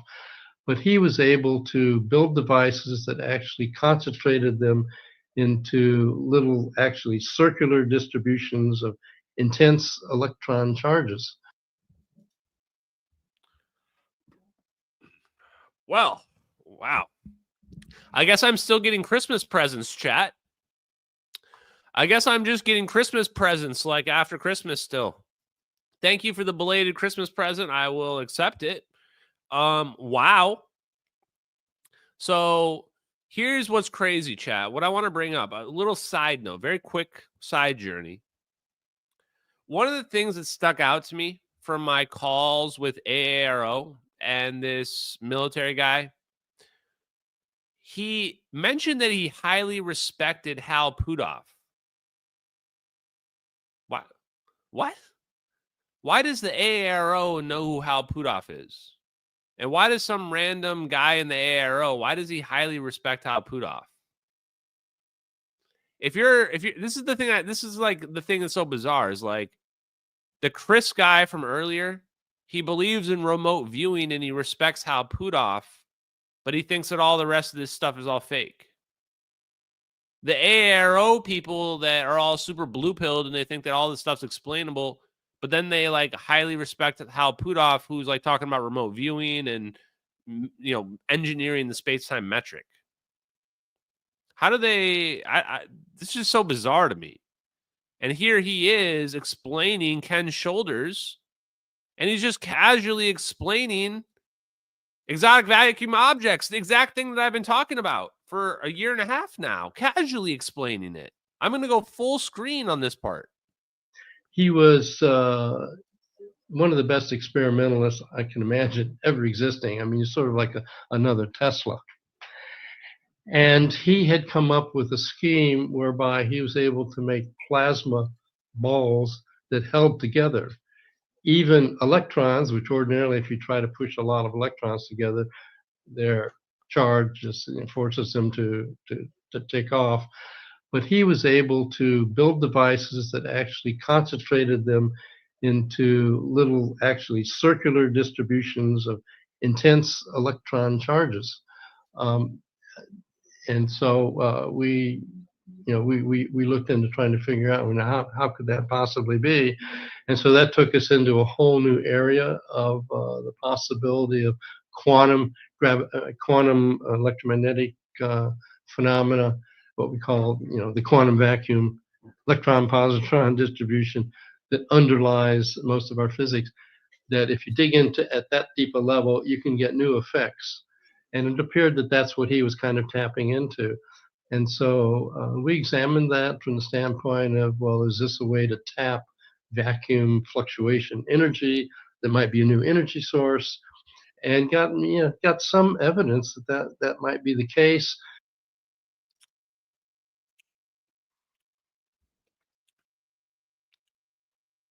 Did you all just hear the words that just came out of Hal Putoff's mouth? We got some evidence that might be the case. You were making some pretty crazy claims right before you said the words, we got some evidence that might be the case. Right before you said those words, you said, oh, this guy figured out how to make balls of plasma that can float around and how they might be able to extract energy from the quantum 0-point energy fluctuations. Okay. Okay. Wow. So, do you think Hal Putoff is going to, break his NDAs and tell us the truth? What do you guys think? And even got a couple of patents on it. So that work with Ken Shoulders got results, got a couple of patents on it as well. Probably made a few $million off of it. Man, it's a fine day. Kind of got a lot of people looking at the possibility of, well, let's dig into the quantum vacuum that underlies everything and see if there's a way to tap some of the enormous energy that's there. Wow. And been unsuccessful so far, but there are a number of laboratories, Garrett Modell at University of Colorado, California Institute under Bernie. Chad, it's crazy when you're hearing Hal Putoff after you've been researching it for over a year and you've been going on podcasts. How many podcasts have I gone on? I lost count. I've lost count of how many over 100 podcasts appearances I've gone on. Probably half of them I bring up the Casimir effect or Garrett Modell and Bernard Haisch, who he just mentioned.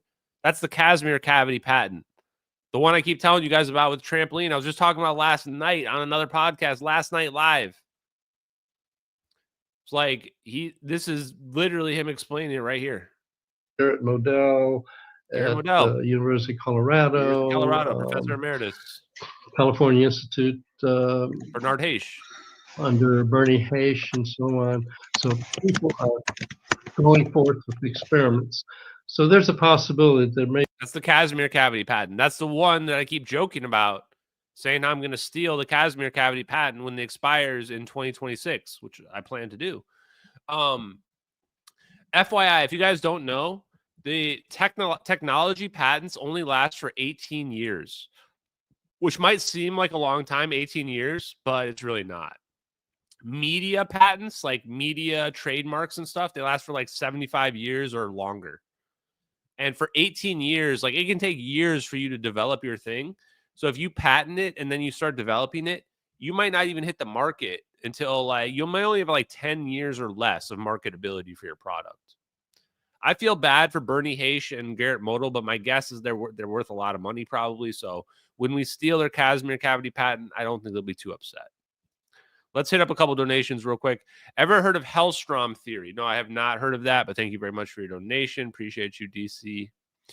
Gen X, ornithopters from Doom. Yes, I think it's a similar idea. I mean, anything theoretically. It's a matter of mass ratio, though. Like you can't be, depending on the bigger you are, the harder it's going to be to levitate like that. But the smaller you are, the easier it is. So maybe Ant-Man could levitate. I don't know. Death Proof Bum. Thank you very much. Look at how bees' wings are built. Yeah, so that was what I was mentioning about the other beetle. We're not going to get into it tonight, but like the way the wings are built has also got a weird pattern to it that might have some connection to the 0-point energy. That would be pretty wild, but not unbelievable. Ryan Harris says they will always go national security over full disclosure. Yep. We've got them all on the record at this point, basically saying they would go national security over full disclosure. So that's the world we live in, chat. That's the world. And your spoiler alert, that's what you're about to hear Hal Putoff say right here as well. The mods in the Putoff interview chat said he specifically didn't want to talk about MH370. What?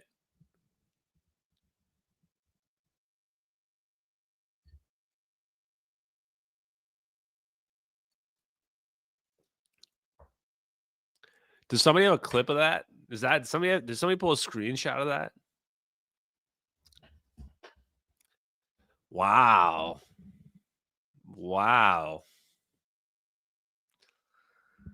Wow.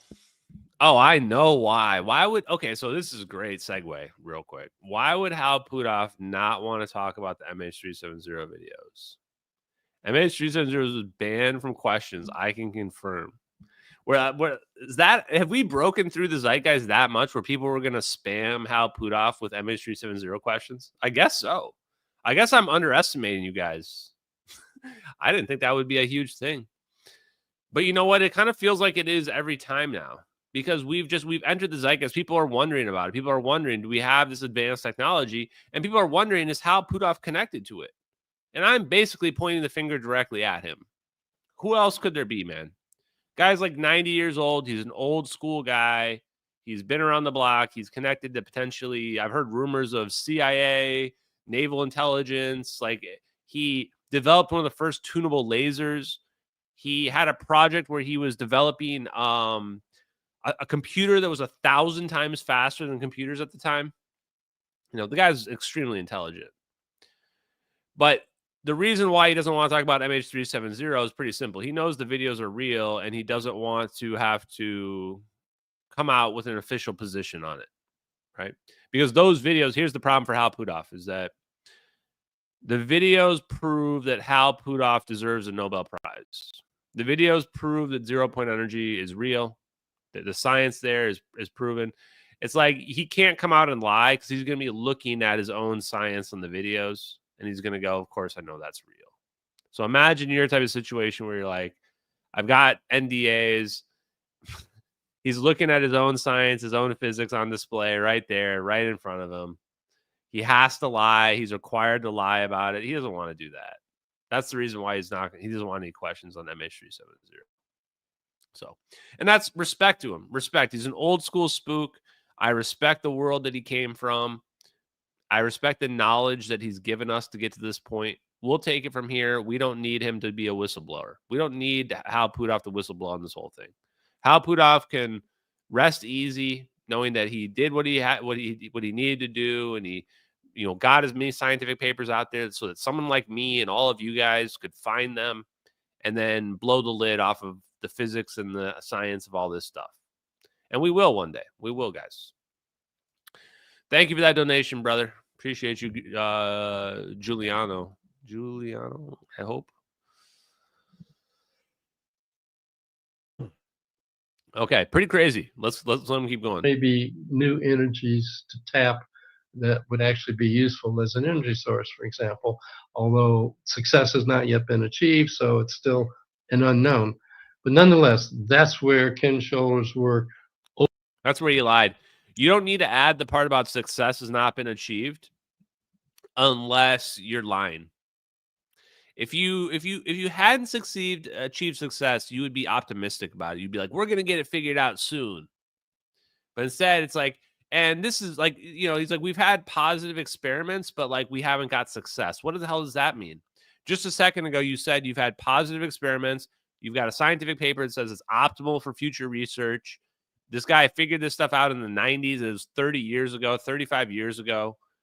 What are you talking about now saying we haven't been successful? Either you've got positive results or you don't. Is it producing over unity or is it not? Opened up a whole new area of research that I think is proving to be of some value. Yeah, that definitely sounds like it could be promising. Our next question comes from the High Strangeness subreddit from Athena Palace. Will Hal Putoff ever talk about what he knows? Would you consider writing a book to be published posthumously? What do you think, chat? Posthumously. Think he's going to talk? Posthumously, right? Yeah.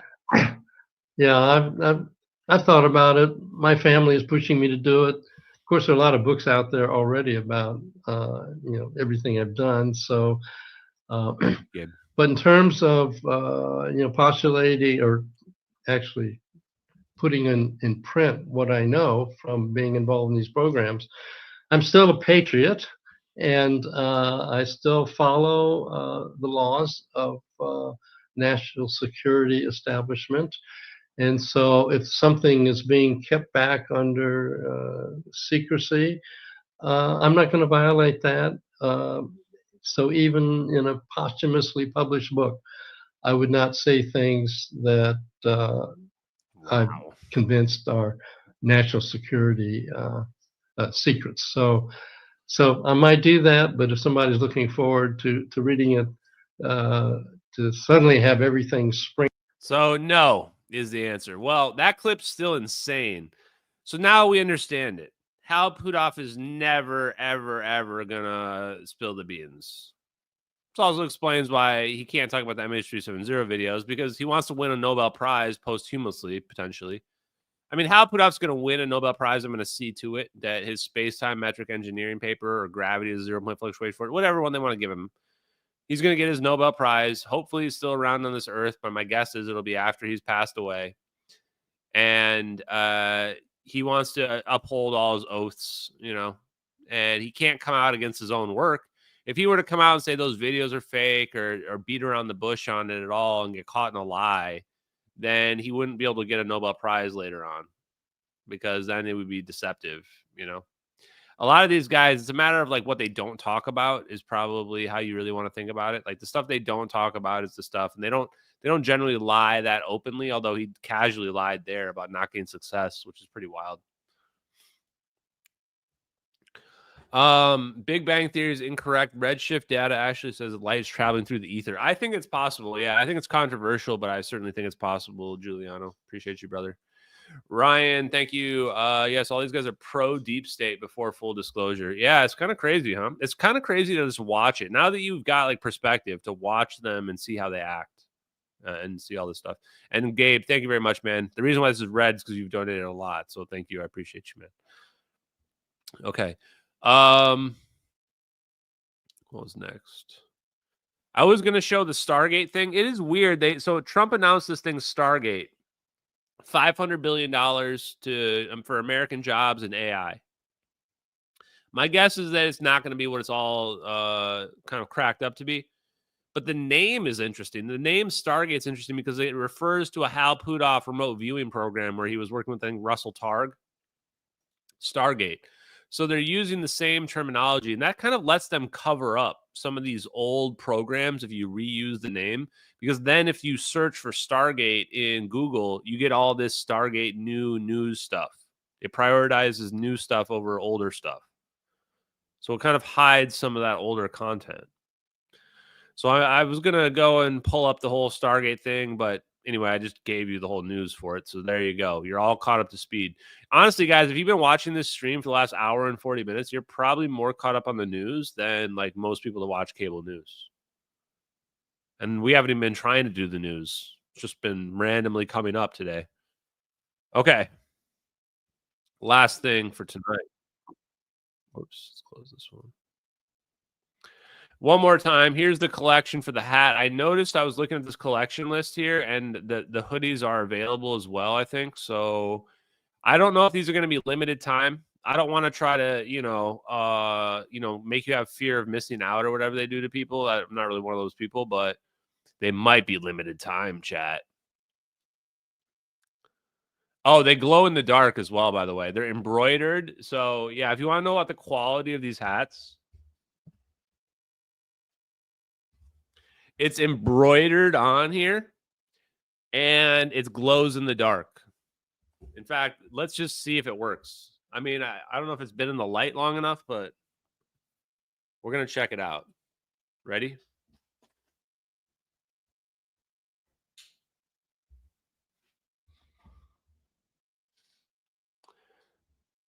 I mean, kind of. If you were in the dark, like the pitch black dark, you would be able to, someone would probably be able to see the four orbs.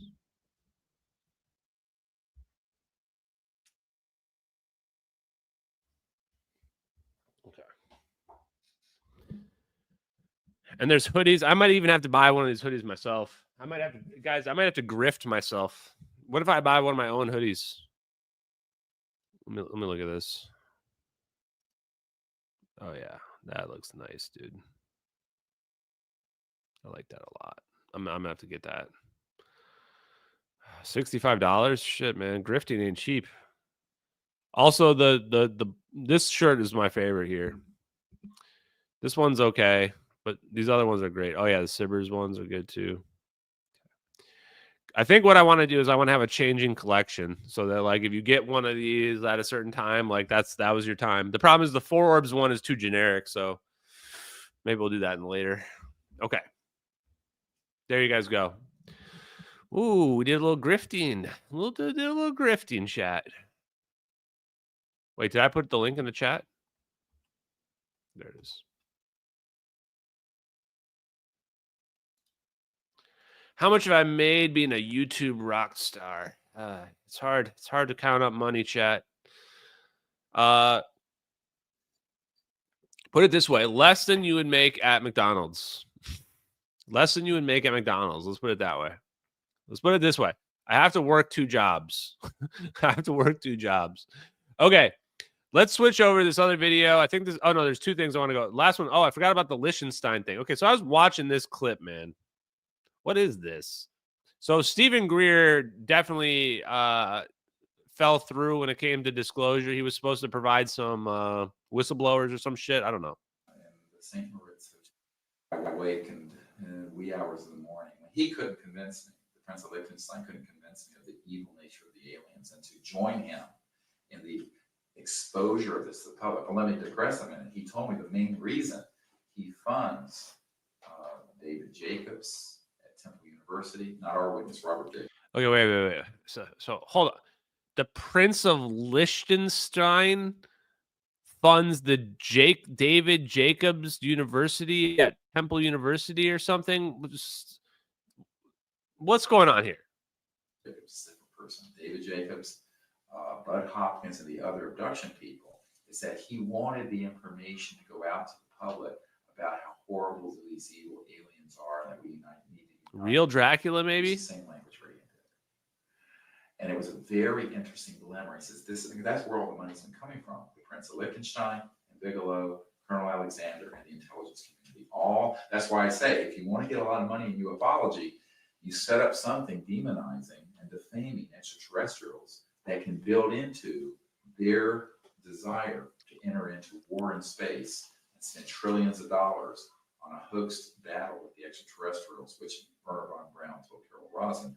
But the King of Liechtenstein didn't know that. The Prince of Liechtenstein didn't know that. And he, of course, had this bad experience in his family, having his brother abducted by one of these military abduction outfits, and became a sworn enemy of the aliens, quote unquote. So, of course, with Opus Dei connections, the Pope. So the people of Liechtenstein or whatever are like the sworn enemy of the aliens. What is this, a real country, or is this like Wakanda where we just invented a fake country? Does Liechtenstein really exist, chat? Also, to Ryan Harris's girlfriend, let him buy a shirt. Let him buy a shirt. Thank you. Maybe on the next payday or whatever, but Ryan Harris, thank you. You're a 4 Orbsies. Even without a shirt, I appreciate you, brother. Had done, literally comes to his castle in Liechtenstein, has done mass there. He's one of the major funders of the Vatican. Little municipality, a country with 60,000 people, I think, and billions and billions. 60,000 people and billions of dollars. And of course, as you know from recent disclosures of the post-World War II era, were one of the principal supporters and funders for the Third Reich. One of the principal funders and supporters of the Third Reich? Wait, the whole thing where we were talking about Nazis earlier? So there's this very ugly undercurrent to the Liechtenstein Empire and the whole almost cultish end of the world. Now we're in the Fourth Reich, but it's converted. We'll talk about this in a moment. You can list all these things we're going to talk about in a moment. But so this was one of the real serious problems, is that there were all these people who have been terribly brainwashed, and I don't think they're bad people. So that was pretty much all I wanted to show you there. So the Prince of Liechtenstein. Okay, chat. Is this place real, chat?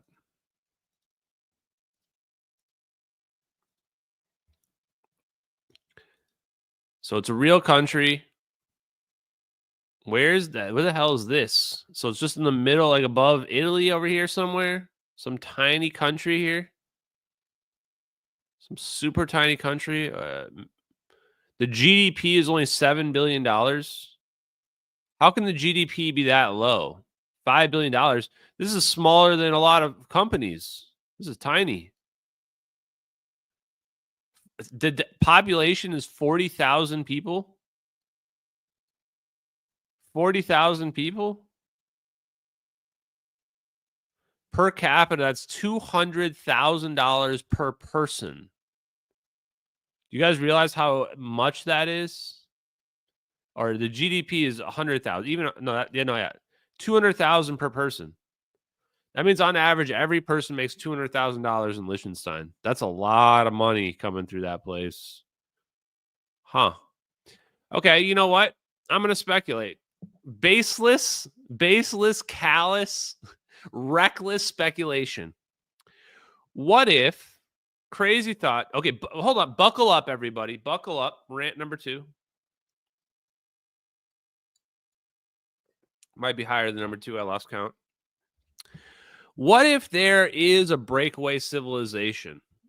And what if it's some rich-ass country like that, or there's some other countries like that as well, like the Vatican and what's the other country? There's another little country in Europe just like that, like off of Nice. I don't know. Anyway, there are... Oh, Monaco. Monaco is another one.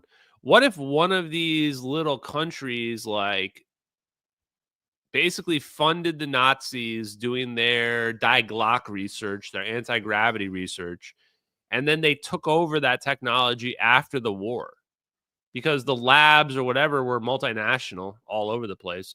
So what if they were running research for and funding some of that research, and then they took that research after the war and they kept it going, and they kept it going to this day?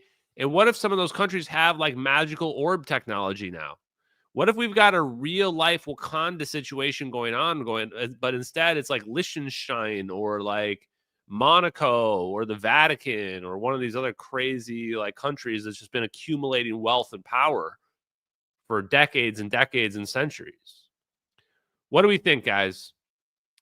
Do we think there is a breakaway civilization of either some kind of rich political power or country or religious organization that has it?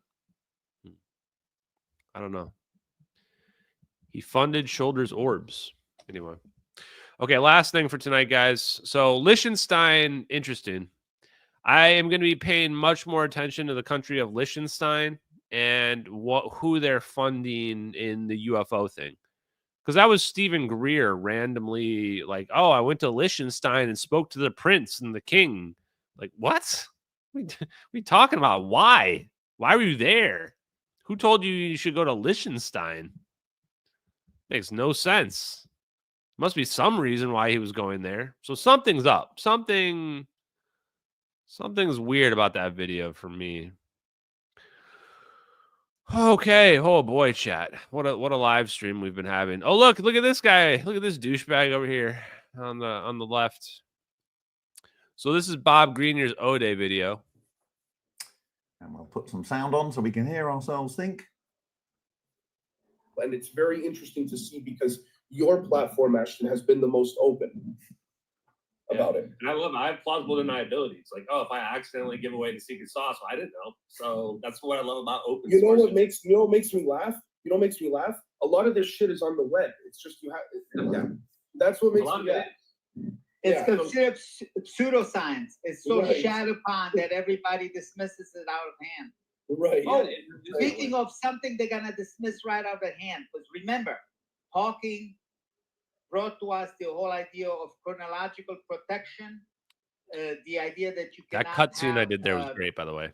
Reverse temporal excursion. Look very carefully at what just said. Time equals, or rather, equals a constant.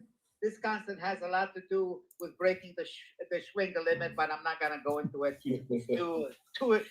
too interesting because it speaks to a certain thing. But what I'm about to say now, I hope your followers have not up because they will enjoy this. Given that Hawking said you cannot go back in time, how about that time Look how simple it is. Time is on the order of 1 divided by frequency. Apply the chain rule to that, you get negative delta t. It's on the order of delta omega divided by omega squared. So in other words, under certain conditions, if I was to say stay in a chamber of a certain ionizing radiation given a certain frequency, so all of a sudden dial up the frequency. Oh, what might happen? Because it speaks to a negative delta t, gentlemen. Reverse temporal excursion. It might be possible. It might be possible to engineer something where you reverse the entropy, and therefore you get phenomena that nothing in classical physics has been able to explain. So reverse temporal phenomenon. What's he talking about there? He's talking about making a wormhole. He's talking about going back in time. And then Dave Rossi says negative entropy. He's talking about negative energy. So these guys are basically saying that wormholes are real, that we've got wormholes figured out. And this is as far as Navy engineers and U.S. defense contractors can go on a video. This is as far as they can go. I don't know what more the public could possibly want. Dudes out here literally saying we can make wormholes and that we can make negative energy and negative entropy. No one listens. And it's funny because then we just heard Ross Coulthart get mad because people weren't taking a story about some telepathic alien egg seriously enough for him. I'm sitting here saying these are real engineers that have real credentials that have worked on real projects that they can't talk about. And I'm not talking about people's stories. I'm talking about they have real knowledge that they would go to prison for if they were to reveal that knowledge. And these people are saying, hey, wormholes and shit like that are totally possible and real. Doesn't that seem like it's just disproportionate to me? Like, maybe call me old-fashioned. It's disproportionate to me because it just seems way more significant. Wormholes and free energy compared to aliens and psychic powers. No offense, I don't care about aliens, and no offense, I don't really care about psychic powers either. That's like self-congratulation kind of bullshit that I'm not interested in. I want, how do we make the world a better place for humanity? Okay. Now, I'm going to skip ahead. There's only like one or two things I wanted to show in this. So one thing is Bob Grenier finds this connection to Richard Eskridge, which was Amy Eskridge's father. There it is right there, Richard Eskridge. I'm going to read this paragraph instead of watching Bob do it. Okay, pay attention, chat. Richard Eskridge, father of Amy Eskridge, who was going to reveal anti-gravity and then mysteriously committed suicide. Joining a Marshall Space Flight Center in 1983, Richard Eskridge has been involved in many projects, including laser propulsion, rocket plume diagnostics, combustion physics, fusion propulsion, electric gun development, and many different varieties of advanced propulsion studies. As the chief engineer of the Marshall Space Flight Center Combustion Physics Laboratory for many years, he led efforts in the MSFC test area for rocket engineering diagnostics of the SSME, solid rocket engines, rocket engine injector diagnostics, and real-time leak detection of cryogenic systems. He joined the propulsion research and built a pulsed power capacity or capability at MSFC. In the MSFC Pulsed Power Electric Propulsion Laboratory, Eskridge developed electric guns for impact studies, including a unique exploding wire gun and a plasma-driven micrometeorite gun. What the hell are those? He holds a patent for a novel electric propulsion system called the PT-1, which propels spacecraft by ejecting high-speed plasmoids. Plasmoid just means plasma toroid. So he has a patent for propulsion using high-speed plasmoids. Thank you, JK Philly fan. Jeez, somebody in the chat's paying attention. He also researched the anomalous gravitational effects of electrically pulsed superconductors. That's what Dave Rossi showed us. Dave Rossi showed us a video of an electrically pulsed superconductor when we first met him over a year ago.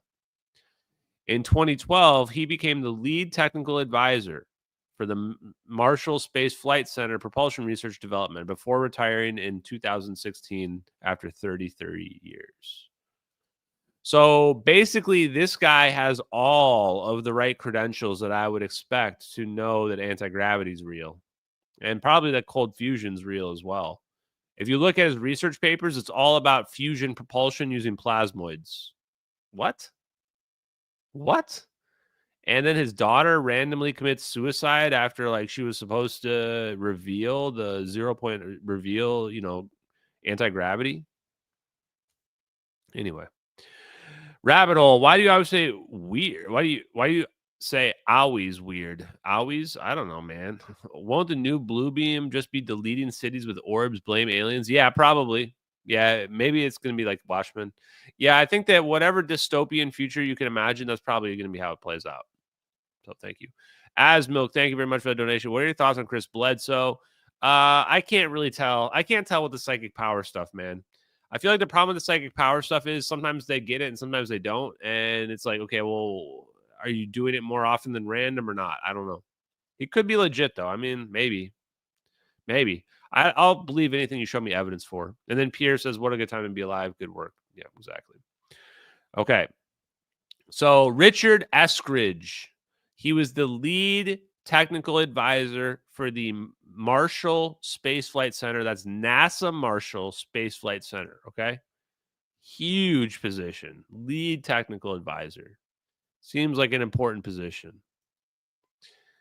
Was there something around here I wanted to show? Could have sworn I saw something. And then basically Bob digs into a lot of anti-gravity stuff. There's a little bit of Standeo here. He looks at some of the DIRDs as well.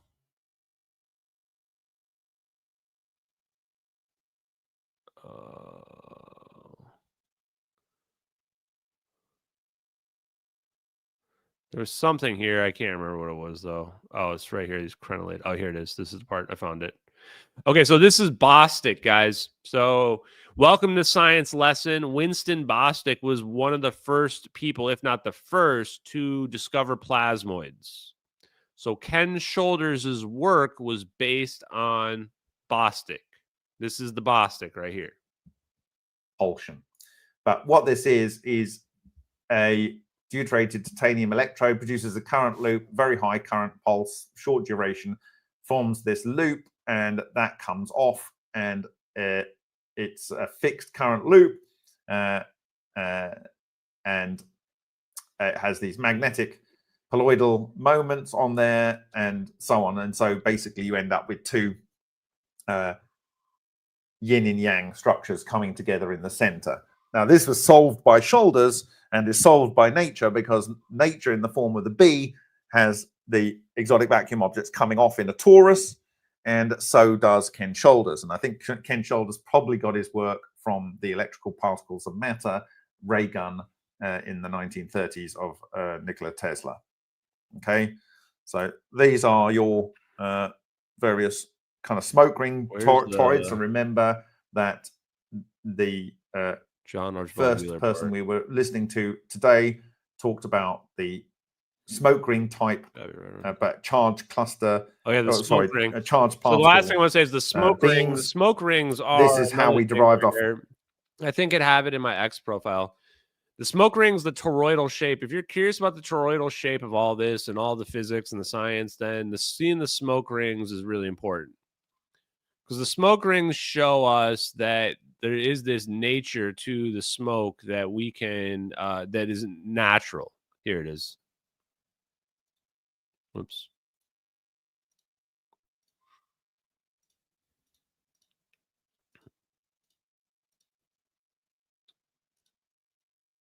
Right there.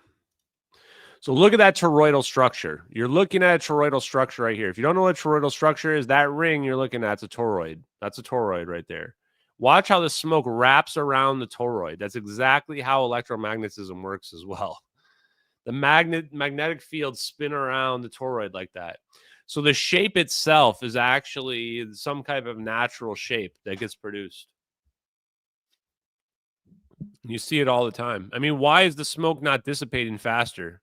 Right? It's a common question we should be asking. Why is it sticking together in this weird Smoke ring. There you go. So that's what I'm going to leave you guys with tonight. I hope you guys enjoyed the live stream tonight. Once again, big shout out to MH370X. Shout out to Hal Putoff, the final boss. Nothing personal against you, Hal, but we do want that 0-point energy disclosure. We want that free energy technology. We want teleportation, and we know you've got it. So hook a brother up, so to speak. Okay, guys, we'll talk again on Friday. Until then, check out the content, check out the interview with John D'Souza, and get excited for the Avi Loeb chat, guys. Hard Truths podcast coming at you hard. Peace out, everyone. Love you, MH370X. Good night. Later, y'all.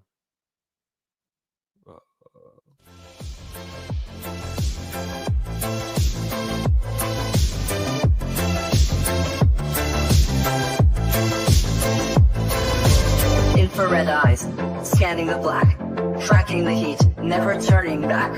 Control 22, a covert gaze. Control 33, in the cosmic maze. Controls in the mix, secrets untold. Silent watchers, brave and bold. In the shadows, they silently glide, protecting our interest, far and wide.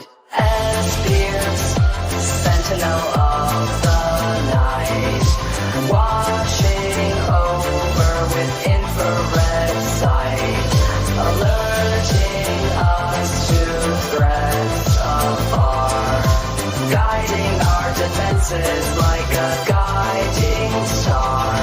In the silence of space, they keep their post, shields unseen yet feared the most. With precision and speed, they warn of danger, keeping us safe from the missile's anger. As Beers, sentinel of the night, watching over with infrared sight, alerting us to threats afar, guiding our defenses like a guiding star. And he rolls in the mix, secrets untold, silent watchers, brave and bold. In the shadows, they silently glide, protecting our interest, far and wide. As Beers, sentinel of the night, watching over with infrared sight, alerting us to threats afar, guiding our defenses like a guiding star. As Beers, sentinel of the night, watching over with infrared sight, alert